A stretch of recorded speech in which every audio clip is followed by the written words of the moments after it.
Let's speak to somebody else who knew Margaret Thatcher from an early age, John Whittingdale, now the chair of the Culture, Media and Sports Select Committee, but I think joined Margaret Thatcher, or worked for Margaret Thatcher from the age of 23, so some time ago perhaps.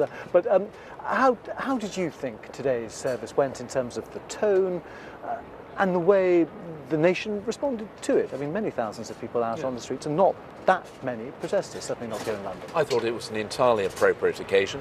I thought it was very moving. I'm delighted that so many people wanted to come out and pay their respects to Margaret Thatcher, and certainly for those of us who were able to attend the ceremony in St Paul's Cathedral. It was an emotional occasion, it was a very moving occasion, but it was entirely fitting for her.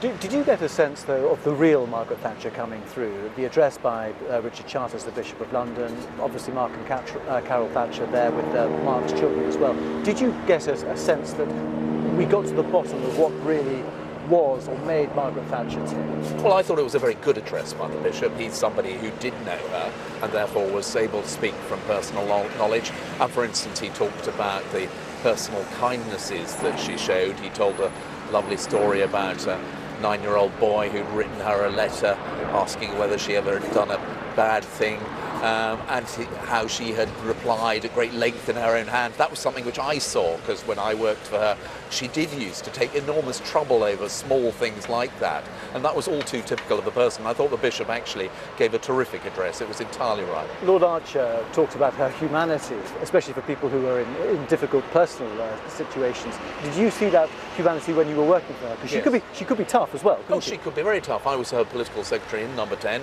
She was demanding, she worked very long hours, she expected you to perform, and if you didn't, she told you so. But at the same time, I mean, on a number of occasions, if a member of her own personal staff had a problem or a family tragedy in their life, something like that, she would show enormous compassion and kindness. And that was why when she came to leave Downing Street in 1990, when she resigned, there was enormous sadness, and actually it was sort of the garden room girls, the doorkeepers, who were most emotional and upset.